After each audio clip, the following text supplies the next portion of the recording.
Senhoras e senhores deputados, muito boa tarde. Vamos proceder ao início daquela que é a nossa reunião desta tarde, na sequência dos trabalhos que tivemos já hoje de manhã, e esta tarde está preenchida com as audições no âmbito do processo de indigitação para o cargo de vogal do Conselho de Administração da Autoridade de Supervisão de Seguros e Fundos de Pensões, o qual, como os senhoras e senhores deputados bem sabem, se rege pela Lei Quadro das Entidades Reguladoras, publicado em anexo à Lei 67/2013, que refere que, no seu artigo 17º, que, sendo os membros do Conselho de Administração designados por resolução do Conselho de Ministros, à mesma precede uma audição na Comissão Parlamentar para emissão de parecer fundamentado, que será depois enviado ao Governo.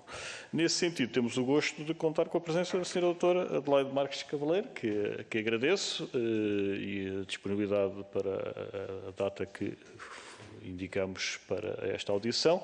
Recordar apenas os termos em que a mesma decorrerá. Portanto, à Sra. Doutora estará atribuído um período inicial de cerca de 10 minutos, porque antecipadamente agradecemos que se possa conter no mesmo, após o que darei a palavra aos diversos grupos parlamentares por 5 minutos cada um. Se a doutora teria a amabilidade de anotar as questões na exata medida em que responderia apenas depois de formuladas todas as questões por parte de todos os grupos parlamentares. E, se for o caso disso, há sempre a possibilidade de uma segunda ronda, desta feita por inscrição individual. Portanto, cada senhora ou senhor deputado que assim o pretenda sinaliza à mesa e será dada a palavra e disporá também para responder dos tempos correspondentes aos tempos gastos na formulação das questões. E assim sendo, reiterando a todos os meus cumprimentos, dava a palavra à senhora doutora Adelaide Marques Cavaleiro. Senhora doutora, faça a palavra. Oi, muito obrigada. Quero começar por dizer que é uma honra estar aqui perante os senhores e até um bocadinho emocionante para mim ter entrado aqui na Casa da Democracia pela primeira vez. Foi a minha estreia e, portanto, gostava de deixar expresso esse sentimento. Eu tenho, de facto, uma pequena intervenção inicial. Creio que vou gastar menos do que os 10 minutos e depois passaremos então às perguntas que eu espero poder também responder de forma clara e esclarecedora a todas as que me forem dirigidas. Eu peço desculpa, eu estou aqui com um problema de embaciamento de óculos que resulta da diferença de temperatura.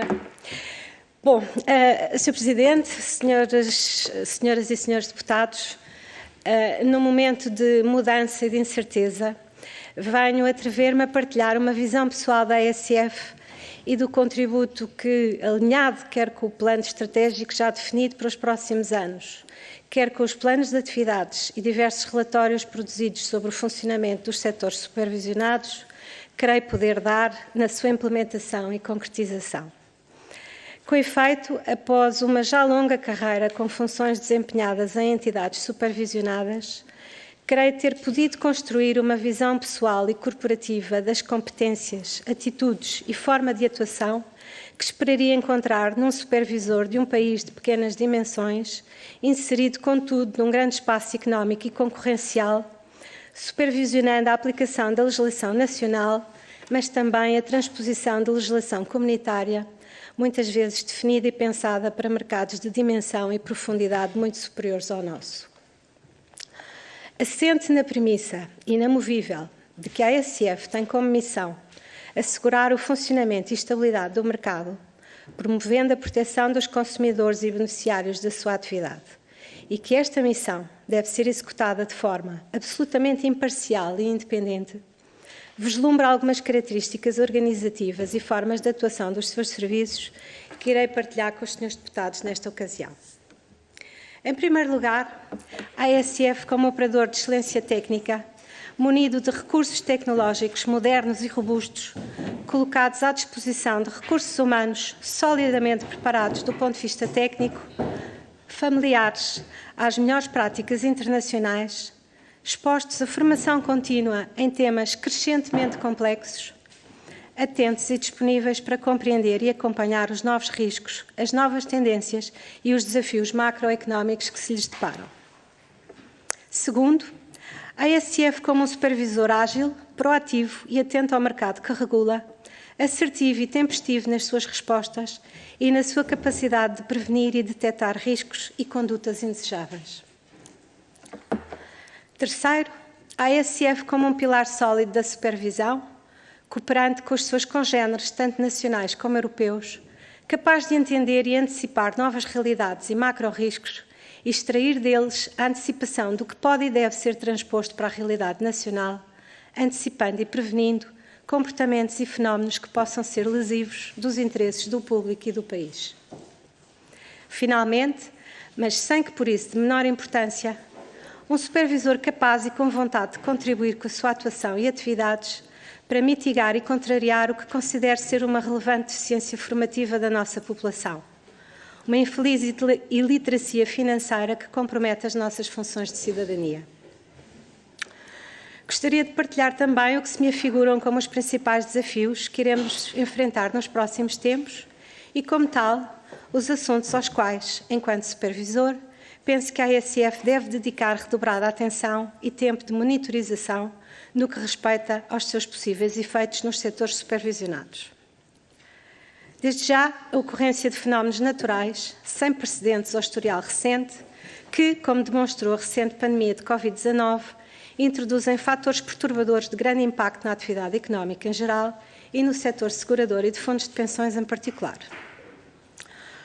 O aprofundamento de importantes riscos, alguns deles ainda não plenamente compreendidos e modelizados, como sejam as alterações climáticas e os riscos cibernéticos, ou os novos riscos geopolíticos que densificam importantes riscos presentes e conhecidos. O papel dos setores segurador e de fundos de pensões na cobertura de riscos de doença, tanto a nível preventivo como curativo, tendo em conta quer o aumento crescente de beneficiários de seguros de saúde, quer, por outro lado, o aumento da incidência de novas doenças graves, como as doenças oncológicas ou do foro neurológico. O envelhecimento da população, a baixa natalidade, os fluxos migratórios e os riscos demográficos em geral, que se estão visivelmente a alterar e ainda se encontram deficientemente cobertos. O impacto das novas tecnologias, como, por exemplo, a inteligência artificial, os veículos autónomos ou as novas soluções biotecnológicas, e a incontornável transformação digital que estamos a viver, acelerada pela pandemia e com evidentes repercussões ao nível do aumento do risco cibernético. O surgimento da sustentabilidade, tanto no nosso dia-a-dia como na gestão de negócios em todos os setores de atividade, como força mobilizadora da população, mas também de novos modelos de negócio e emergência de novos e diferentes riscos com que o setor terá de lidar, incluindo a necessidade de estar compliant com uma regulação complexa e difícil de implementar. Finalmente, a previsível mudança de ciclo económico e a preparação atempada e planeada dos agentes económicos de ambos os setores para os desafios e riscos inerentes a essa mudança. Por um lado, um contexto inflacionista que afetará negativamente quer os custos de sinistralidade e operacionalidade e, consequentemente, o cálculo de prémios na indústria, quer a capacidade disponível de captação de novo negócio junto às empresas e famílias. Por outro lado, um contexto de subida de taxas de juros que, pese embora a sua previsibilidade, poderá ainda assim surpreender tanto famílias como empresas endividadas, retirando-lhes capacidade de reagir e prestar atenção à prevenção de outros riscos, ao mesmo tempo que lhes dificulta a constituição ou reforço de poupança. Não obstante, a subida gradual das taxas de juros gera a capacidade de normalizar a constituição de reservas, melhora o resultado financeiro das seguradoras e restitui-lhes capacidade de lançar novos produtos, ao mesmo tempo que reduz as responsabilidades dos fundos de pensões de benefício definido e melhora os seus rácios de financiamento. E, assim, é num cenário complexo que iremos mover-nos nos próximos tempos, requerendo mais do que nunca que a nossa atenção, entusiasmo, know-how profissional e experiência nos guie, inspire e ajude a fazer o mesmo aos que nos rodeiam e apoiam enquanto equipa. Será esse o compromisso pessoal que deixo aqui expresso, caso venha de facto a integrar o órgão de administração para o qual fui indigitada. E coloco-me agora à disposição dos senhores para as perguntas que queiram colocar, esperando saber e poder responder a todas. Muito obrigado, Sra. Doutora. Vamos então dar início à ronda de questões. Há pouco não referi, mas devo dizê-lo, nos termos da lei, o pedido dirigido pelo Governo à Assembleia, no caso particular da ASF, vem acompanhado do parecer da Comissão de Recrutamento e Seleção da Administração Pública, portanto, que foi distribuído às senhoras e senhores deputados, que refere, obviamente, que a senhora doutora tenha o perfil adequado e vem acompanhado igualmente, nos termos da lei, de cumprimento das regras de incompatibilidades e impedimentos e, portanto, do ponto de vista procedimental, estamos em condições de prosseguir e, portanto, devolvo a palavra de imediato ao Grupo Parlamentar do Partido Socialista, ao senhor deputado Ivan Gonçalves. 5 minutos, faça favor. Obrigado, Sr. Presidente. Cumprimentar a doutora Adelaide Marques Cavaleiro. Como o Sr. Presidente referiu, e muito bem, esta audição é precedida do envio aos diversos grupos parlamentares e também ao Grupo Parlamentar do Partido Socialista toda a documentação relativa não só ao currículo da doutora Adelaide, mas também aquilo que é o parecer da CRESAP. Nós, do Grupo Parlamentar do Partido Socialista, já tínhamos a percepção de que a doutora tinha o perfil indicado para exercer esta função e devo-lhe dizer também que esta exposição inicial veio aprofundar esta nossa convicção. A ASF é, como já foi referido, a entidade responsável pela regulação e supervisão da atividade seguradora, dos serviços de pensões e das respectivas entidades de gestão e de mediação dos seguros. E uma das funções que tem, uma das principais funções que tem, é a promoção da estabilidade e solidez financeira das entidades que estão sob sua supervisão.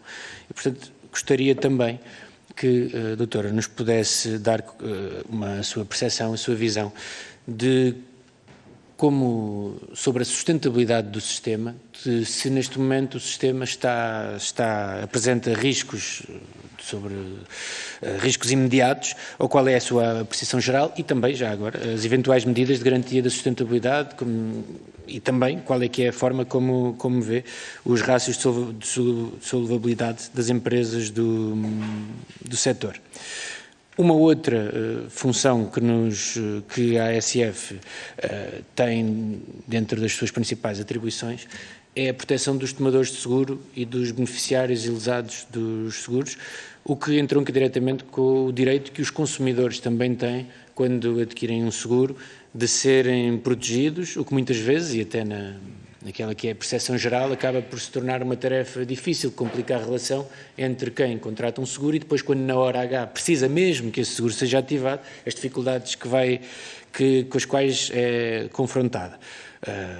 Há vários exemplos, mas alguns daqueles que são os exemplos até extremos, muitas vezes prendem-se com a compra, aliás, com os seguros que estão associados à compra de equipamentos, de bens no mercado e que, em teoria, têm seguros associados pelos quais os consumidores pagam e muitas vezes se torna mais difícil depois serem ativos ou ativados.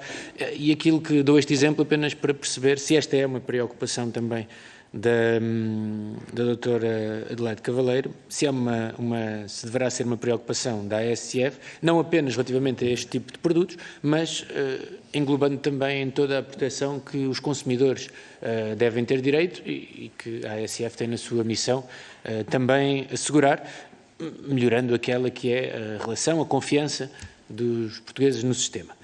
E para terminar, há alguns temas, e essa foi uma das questões que nos deixa também bastante agradados, a doutora Adelaide já os mencionou na sua intervenção inicial, mas há alguns temas que se prendem com os novos riscos que existem nesta atividade, nomeadamente os riscos que existem associados às alterações climáticas, aos eventos catastróficos, aos riscos biológicos, como é o caso da pandemia, mas também aos eventos disruptivos que possam estar associados à transição digital e ao facto de nós hoje termos na nossa vida, nas nossas vidas cotidianas, a possibilidade de ser verdadeiramente afetados com riscos digitais, nomeadamente ciberataques ou o que seja, e que podem lesar a sociedade como um todo e os consumidores em particular, mas para os quais este setor também deve ir fazendo a sua adequação, e era por isso que dizia também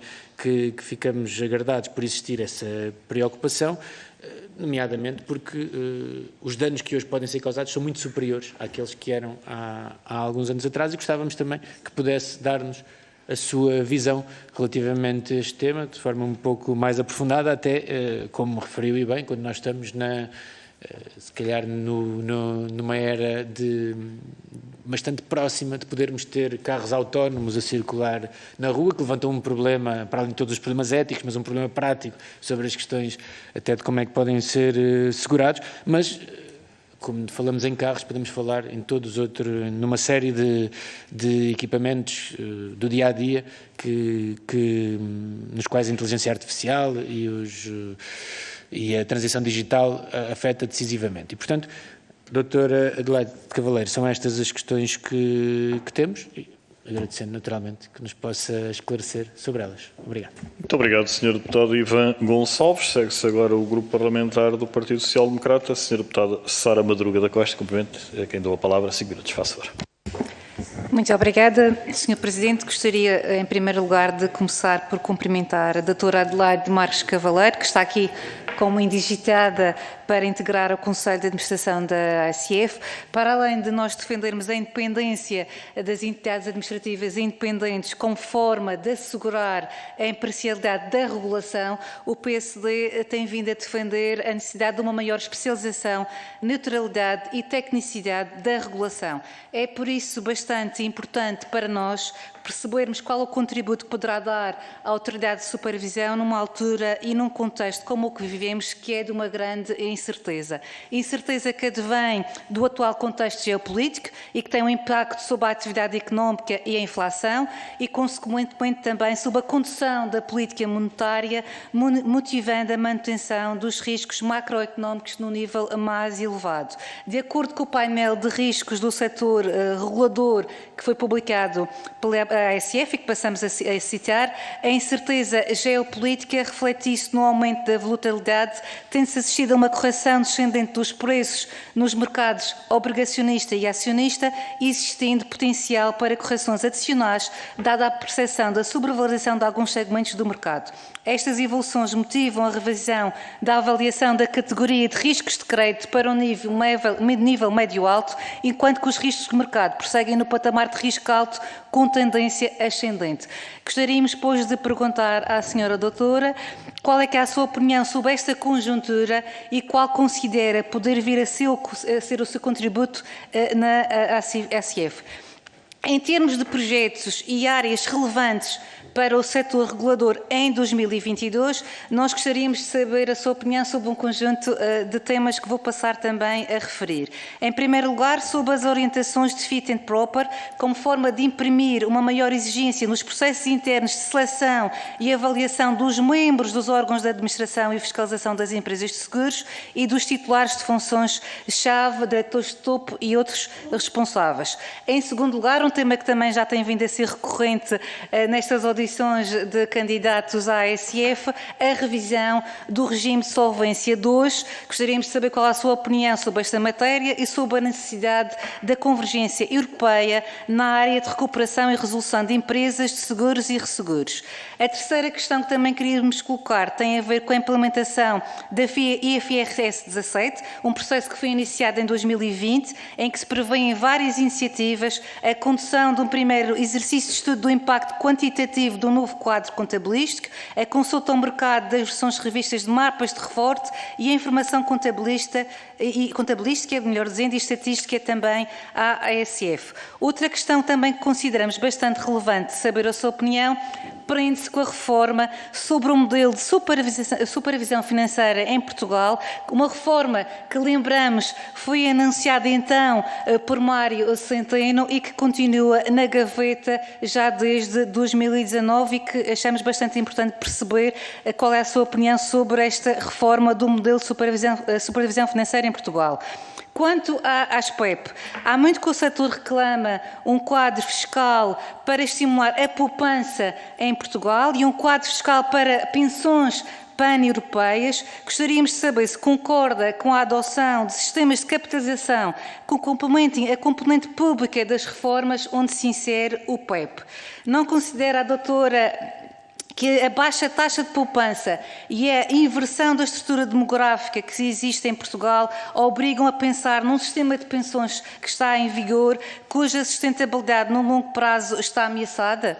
Uma outra questão que é bastante relevante para nós e no seguimento de várias queixas que têm vindo a existir tem a ver com a discriminação dos diabéticos e dos sobreviventes de cancro no acesso a créditos bancários e também em eventuais agravamentos de prémios que até acabam por acontecer, até mesmo na situação mais extrema da exclusão das hipóteses nos seguros de vida. Nós estamos a falar aqui numa matéria que é bastante relevante, que é a matéria do direito ao esquecimento. A verdade é que continuam a proliferar discriminações que são inaceitáveis no acesso a créditos e a seguros e gostaríamos de saber qual poderá ser o papel da ASF nesta matéria para que a lei e para que o direito ao esquecimento sejam cumpridos e seja possível, por exemplo, renegociar os valores dos prémios com novas seguradoras. Por fim, gostaríamos também de perceber, e a senhora doutora já aflorou alguns aspectos relativos a esta matéria na sua intervenção inicial, como devem as seguradoras preparar os riscos externos oriundos quer das alterações climáticas, quer da tecnologia, do impacto da digitalização, do impacto da demografia e uma questão também mais abrangente, eventualmente se a senhora doutora quiser responder, perceber quais são no seu entender os desafios que este setor enfrenta no futuro. Muito obrigada. Muito obrigado, Sra. Deputada Sara Madruga da Costa. A palavra agora ao Grupo Parlamentar de Iniciativa Liberal, a Sra. Deputada Carla Castro. Faça a Sra. Deputada, seguir. Obrigada, Sr. Presidente. Cumprimento os restantes deputados. Excelentíssima Doutora Adelaide Cavaleiro, um gosto recebê-la cá e dizer uma nota um pouco pessoal, que é um gosto participar em termos relacionados com a área seguradora, área em que muito trabalhei e que muito prezo. Tenho diversas perguntas, vamos ver o que é que o tempo nos ajuda, porque a informação que prestou inicialmente e complementa aquela que enviou, dá perfeitamente para perceber que tem uma visão e opiniões sobre o setor e, portanto, vou aqui colocar diversas situações para poder desenvolver aquelas que considerar melhor. Primeiro tema, a ADSE. Nós consideramos que há um problema de relação e supervisão na ADSE. Na prática, a ADSE é uma seguradora de doença, ou preferindo um termo de saúde, a operar no mercado, e, portanto, como é que há a questão do regulador e da supervisão olhar para a ADSE, tema que tem sido um bocadinho escondido, não obstante o Tribunal de Contas, nomeadamente, tem feito bastantes reservas sobre o tema. A verdade é que há um problema de concorrência, há um problema de proteção dos cotizadores e dos contribuintes, e era importante percebermos um bocadinho esta situação. Para quem não esteja tão por dentro do tema, a ADSE funciona na prática como uma seguradora solidária, facto que é reconhecido pelo Tribunal de Contas já em 2005, reiterado em 2019, não é nem pode ser considerado um subsistema de saúde, desde temos um SNS único e universal, e aliás a entidade reguladora de saúde tem feito várias advertências neste sentido, e sendo que a ADSE fornece serviços complementares de saúde à semelhança de outras soluções de seguros privadas, na prática deveria estar também sobre a alçada de uma supervisão e de atuação sobre da ASF. Nesse sentido, as perguntas mais concretas é como é que poderia o regulador promover um regime de sã concorrência neste mercado, como é que pode proteger os cotizados e os contribuintes, sobretudo porque não haver um ORSA na ADSE, porque não haver estudos atuariais corretos e sistemáticos para as responsabilidades das seguradoras e, no fundo, dar o garante que a ADSE tem de ser solvente e dar esta garantia aos contribuintes. Um outro tema que já aqui foi abordado, mas que gostava de dar outro foco, é relacionado com a poupança e o estímulo às reformas. Os seguros têm tido um papel social fundamental na área de reformas e também na área da literacia. Eu gostava de saber como vê a atual conjuntura de debate em relação à insustentabilidade da segurança social e, nomeadamente, da introdução do tema de pilares de capitalização. Também como vê a surpresa em relação, porque eu sinto que há alguma surpresa no debate público sobre as percentagens atuais de reformas dos atuais contribuintes, coisa que é sabida há décadas na atividade seguradora. E, portanto, é até com muita surpresa que eu vejo, por vezes, determinadas questões no debate público e, portanto, gostaria de saber como é que vê este tema e, em relação ao chamado PPR europeu, como é que considera balanços e desafios, quer do ponto de vista de clientes, quer do ponto de vista das seguradoras. Um outro tema, independência da entidade. Quer em fase pré-orçamento de Estado é importante, mas também é importante pelas declarações que foram proferidas pela Sra. Presidente da ASF, e nós recentemente aqui também noutra audição da COF, com a Autoridade da Concorrência, sabemos que uma coisa é a independência, estar na letra da lei, outra coisa é ser funcionalmente independente. E tem havido cativações financeiras que impedem uma efetiva independência da entidade. Aquilo que eu gostava de saber é que preocupações tem ou não em relação à independência de facto da ASF e que medidas é que poderiam ser, nesse caso, colmatadas, portanto, para colmatar essas situações. E uma última pergunta, em relação ao modelo de supervisão comportamental e prudencial e regulação em geral, como é que vê, por um lado, a articulação com outras entidades? Como é que vê, em concreto, a eficácia do Conselho Nacional de Supervisores Financeiros? E tem havido recentemente alguns problemas, nomeadamente entidades mutualistas, há zonas que não são claras, há zonas inclusivamente de diferentes interpretações e, portanto, nós consideramos que há aqui entre falhas e oportunidades de melhoria e gostaria de saber se, em relação ao modelo atual, se há alguma preocupação em especial ou algo que gostaria de ver abordado também até por esta Casa nos próximos tempos para ajudar no seu mandato. E já são muitas perguntas, fico por aqui para já. Obrigado. Muito obrigado, Sra. Deputada Carla Castro. Concluímos então as questões nesta ronda à Sra. Doutora Adelaide Marques Cavaleiro, a quem vou então dar a palavra, para agradecer antecipadamente as respostas que irá prestar e disporá para tal de cerca de 15 minutos. Sra. Doutora, faça favor, a palavra é sua.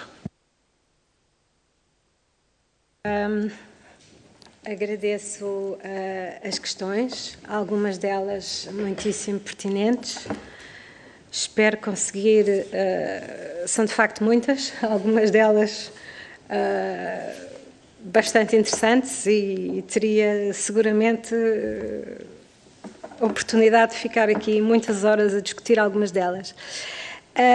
Tentando seguir a ordem das mesmas, em relação ao setor, que visão tenho eu sobre o setor de seguros e de fundos de pensões?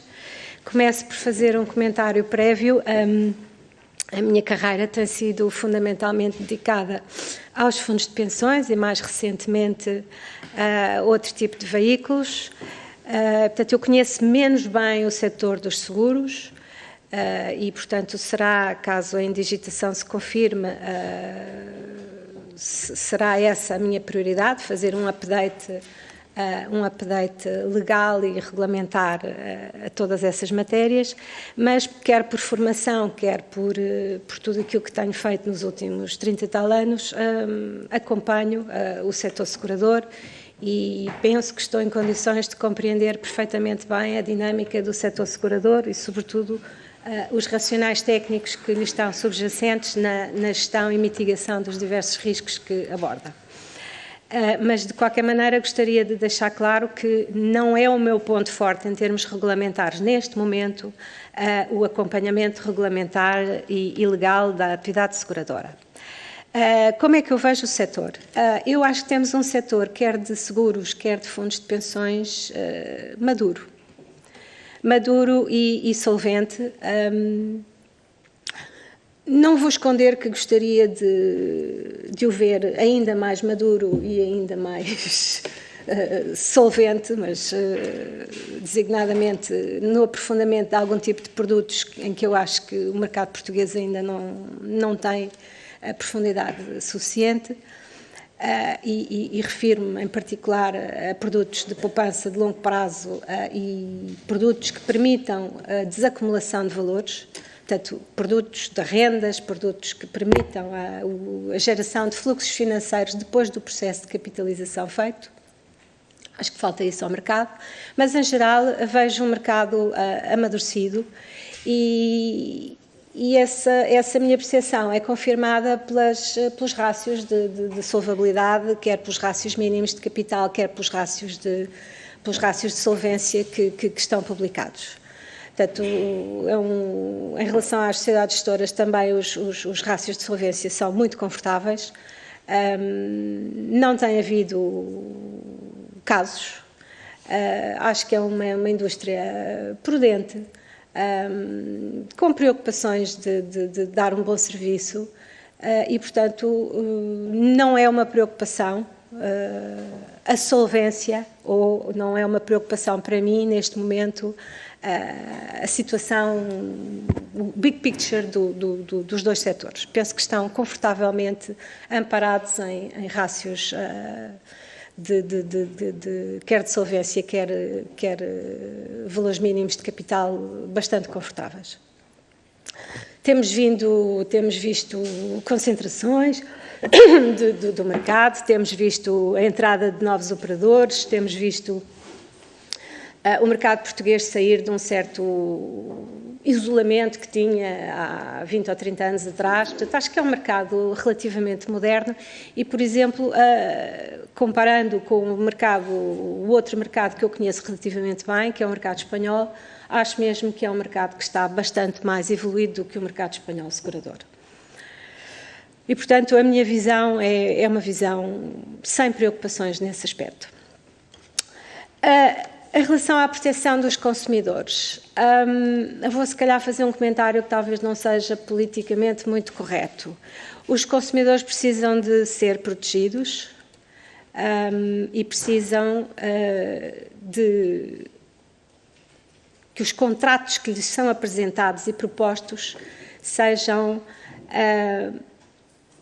feitos, escritos, apresentados de maneira que eles possam entendê-los. Portanto, há um gap grande entre quem presta este tipo de serviços e quem os consome e, portanto, esse gap cabe à indústria suprir esse gap adaptando-se aos seus clientes e aos seus consumidores. E, portanto, é a obrigação da indústria comunicar de forma ética, transparente, responsável, de forma acessível e penso que temos feito grandes progressos nesse sentido, mas temos um longo caminho pela frente ainda. Por outro lado, e isto é a parte menos, se calhar um pouco desagradável, os consumidores também precisam de querer ser informados. A minha experiência mostra-me que as pessoas, na altura de quando se lhes apresenta um seguro, um produto de poupança, um depósito a prazo, um instrumento financeiro, a maior parte das pessoas não quer ler. Então é preciso fazer este esforço de fazer entender às pessoas que estão a celebrar um contrato e que esse contrato deve ser do seu conhecimento e que as dúvidas que têm deve expô-las de forma clara e transparente, sem medos, e deve ter pela frente um profissional que possa esclarecer essas dúvidas. Portanto, há aqui um processo de parte a parte em que nós temos que nos aproximar. Mas, ao contrário do primeiro ponto, este ponto a mim preocupa-me e penso que temos um longo caminho pela frente ainda a percorrer.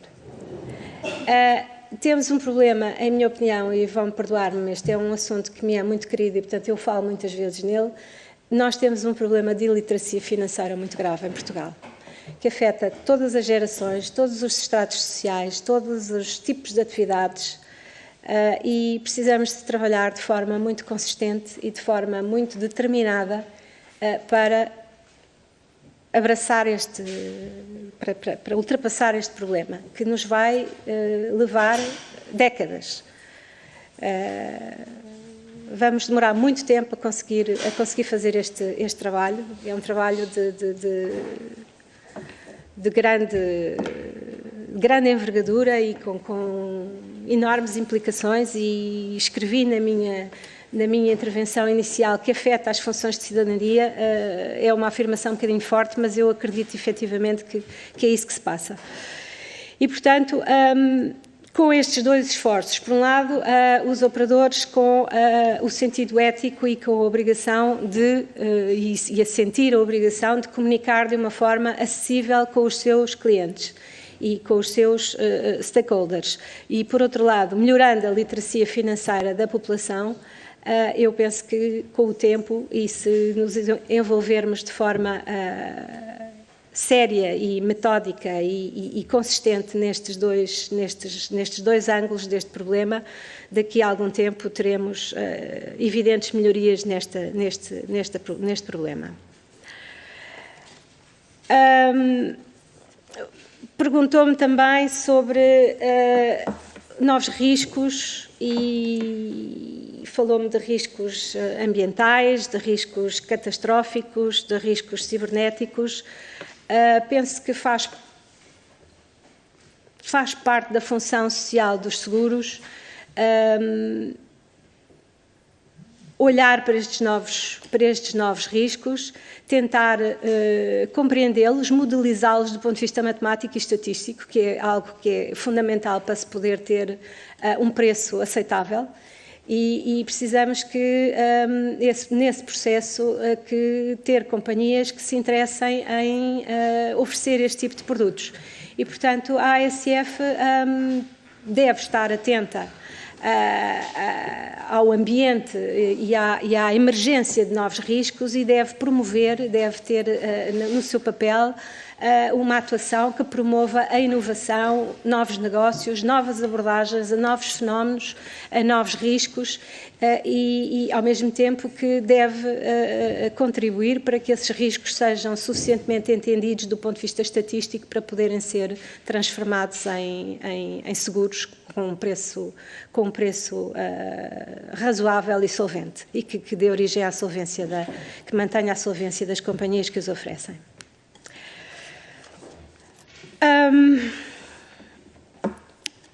Quanto à pergunta relacionada com a independência e o meu contributo nessa independência, eu sou uma pessoa do mercado e, portanto, o meu contributo vai ser o contributo de fazer coisas e de saber fazer coisas, saber transformar a legislação em negócio, saber onde é que estão os pontos fracos, os pontos fortes do nosso mercado, onde é que estão as oportunidades, onde é que estão as tentações. E, portanto, eu penso que é através da minha experiência como do outro lado da supervisão que eu poderei acrescentar valor no meu mandato. Os riscos e a identificação dos riscos que o mercado e que o supervisor identifica no painel regular de assessment de riscos. O setor não tem nem muita exposição a risco de crédito. Em geral, de acordo também com as publicações regulares que a ASF produz, as carteiras de investimento têm durações relativamente curtas e têm boas notações de crédito. E, portanto, eu diria que faz parte do ADN da indústria, quer no lado dos seguros, quer no lado dos fundos de pensões, a gestão do risco de crédito, a gestão do risco de taxa de juro, a gestão do risco de investimento e também o risco de inflação. E, portanto, não estou excessivamente preocupada, não vejo exposições preocupantes que possam alterar de forma significativa ou dar surpresas negativas ao país ou ao supervisor.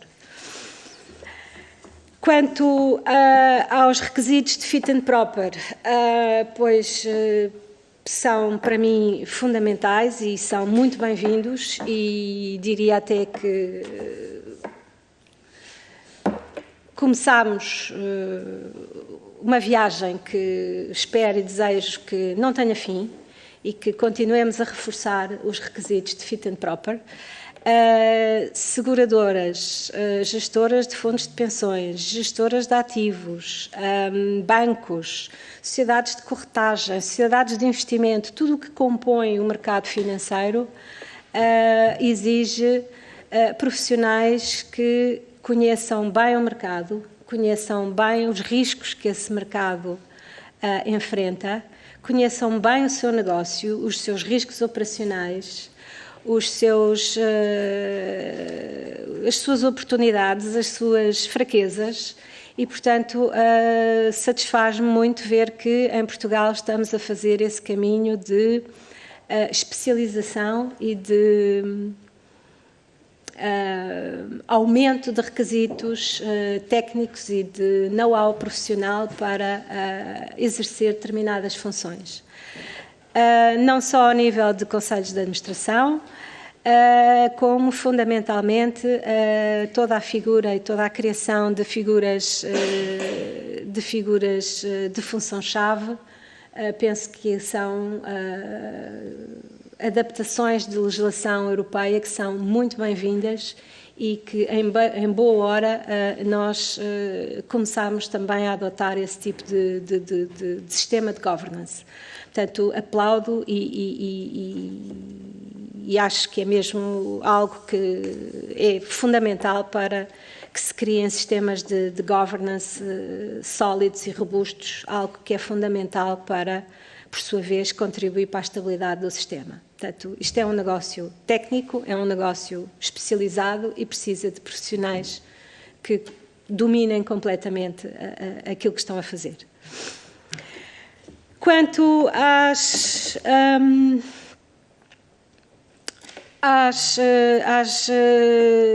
alterações previstas para Solvência 2, pois também considero que são bem-vindas, algumas delas são mesmo muito necessárias, desde já a incorporação dos riscos de sustentabilidade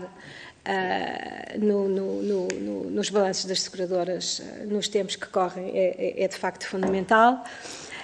Outro aspecto que me parece também muito importante, particularmente para um país como Portugal, as questões relacionadas com a proporcionalidade e o reconhecimento de que existem várias realidades no espaço europeu e operadores com dimensões e graus de complexidade bastante diferentes. Portanto, aplaudo também essa alteração em preparação.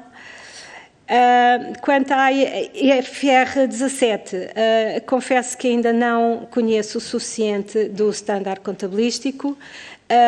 Tive experiência com os standards contabilísticos associados aos sistemas de pensões e, portanto, posso antecipar que se tratará de questões, do ponto de vista técnico, muitíssimo complexas, que necessitam de muita atenção e de muita preparação por parte de quem nelas vai mexer.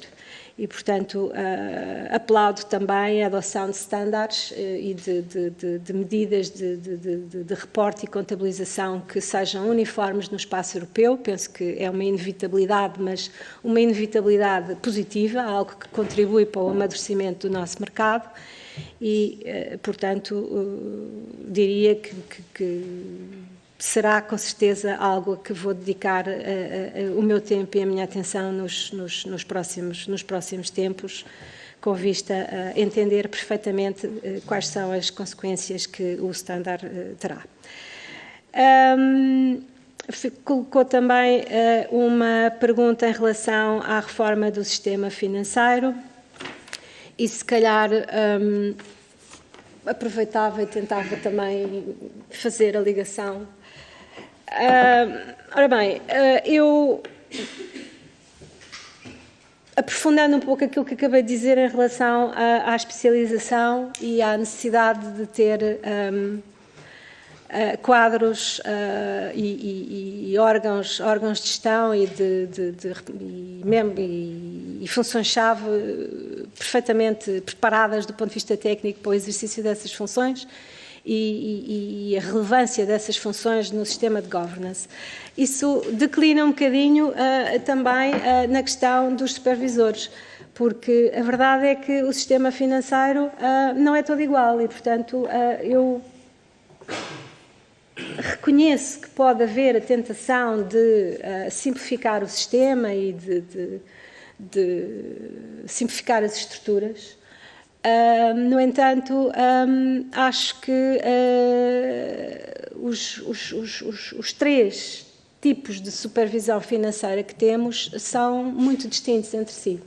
Portanto, uma coisa é a atividade seguradora, que tem uma grande correlação com a atividade de gestão de fundos de pensões, na medida em que há alguns dos riscos e algumas das temáticas são comuns, mas tal como não é a mesma coisa gerir carteiras de fundos de pensões e gerir carteiras de seguradoras ou produzir produtos de um ou de outro setor, este setor tem muitas diferenças com o setor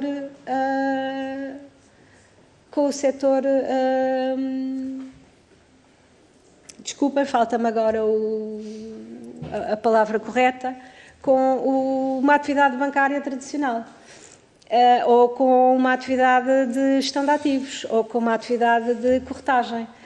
Portanto, compreendo que a existência de 3 supervisores, cada um com o seu grau de especialização, faz-me algum sentido.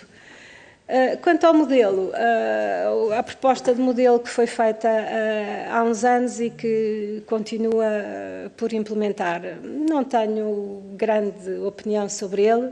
Acho que o que é verdadeiramente importante é que os 3 supervisores se coordenem de forma efetiva, se respeitem, que trabalhem juntos e que cada um dê o seu contributo para a visão dos macro-riscos e do ambiente prudencial que deve rodear o sistema financeiro.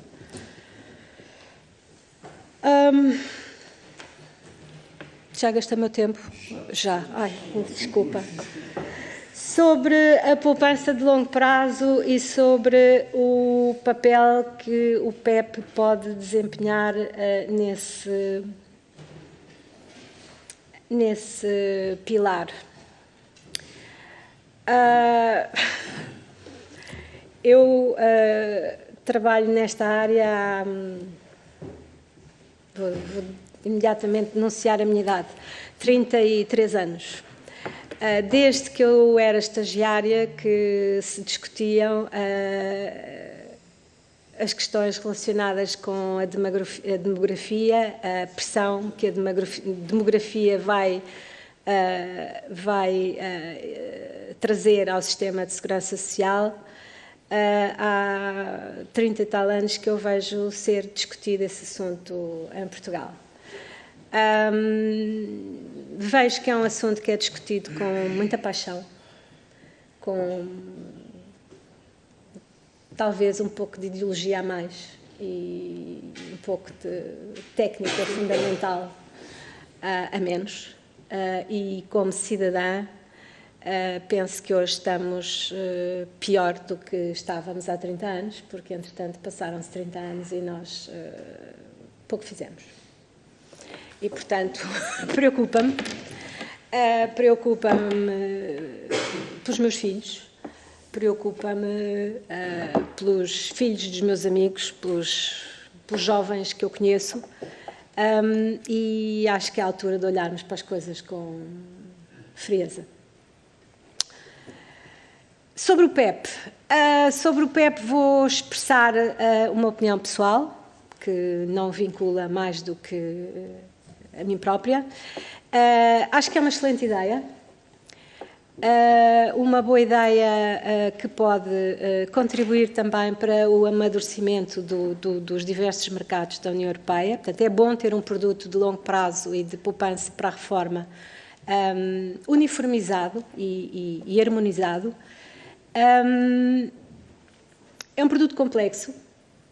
Espero que Portugal possa ter alguns PEPs e ser um país onde possam ser construídos alguns PEPs, em vez de apenas um país onde se distribuem PEPs criados noutros países. Mas o sucesso deste produto vai depender do tratamento fiscal que lhe dermos, fundamentalmente na Constituição. Será importante também que não se faça com este produto aquilo que se fez com o PPR nacional, que foi estar constantemente a fazer-lhe alterações fiscais, dando origem a um produto com uma série desde que foi criado no final dos anos 80 até hoje. Penso que alguém outro dia contou 19 alterações ao regime fiscal, uma coisa assim. E, portanto, é bom que haja estabilidade fiscal.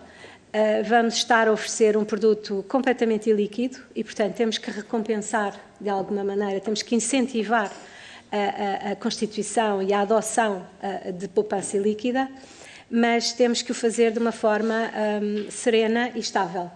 E, portanto, não deve...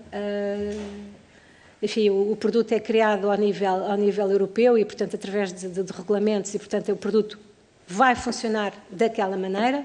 Portanto, aí não temos problemas de instabilidade na concepção e na forma de funcionamento, mas, do ponto de vista fiscal, penso que tem que existir não só um tratamento interessante, que motive as pessoas a fazer investimentos ilíquidos, como depois esse tratamento tem que ser estabilizado e tem que ser pensado no início, de forma a que não haja depois tentações para o mudar. Depois um assunto muito interessante, sobretudo para quem, como eu, tem um background de estatística e de atuariado, a questão dos agravamentos de prémios a quem tem algum tipo de doença e, portanto, apresenta características que, do ponto de vista estatístico, e falemos apenas nesse campo, essas características o afastam da média dos modelos que dão origem a um determinado preço. Penso que é preciso encontrar aqui um equilíbrio, naturalmente, prejudicar as pessoas ou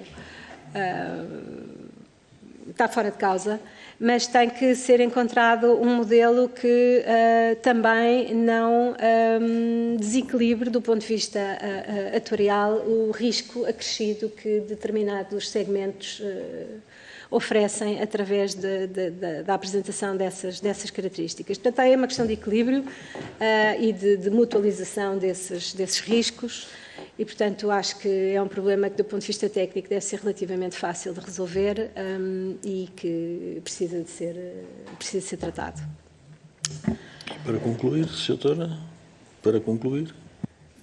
Deixo...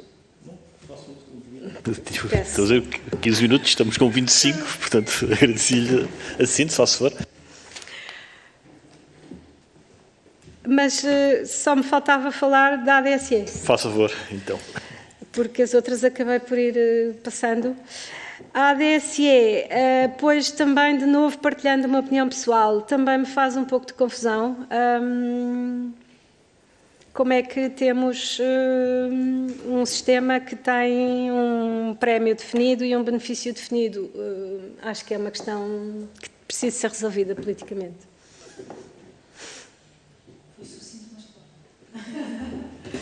Senhora Doutora, Senhora Deputada Carla Castro acaba de fazer a síntese, a senhora foi sintética, mas incisiva.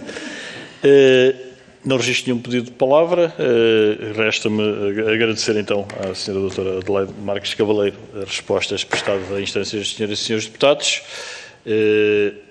Antes de encerrarmos esta audição, recordar apenas então às senhoras e senhores deputados que às 17h30 nos reencontraríamos nesta sala, porque temos também a audição do Dr. José Diogo Duarte Santos Alarcão e Silva, no caso também para vogal do Conselho de Administração da Autoridade de Supervisão de Seguros. Alarcão. Já? Alarcão e Silva. Não foi o que eu disse? Peço desculpa. José Diogo Duarte Santos de Alarcão e Silva, para o cargo de vogal do Conselho de Administração da Autoridade de Supervisão de Seguros e Fundos de Pensões. Doutora, muito obrigado. Muito obrigada. Senhoras e senhores deputados, está suspensa.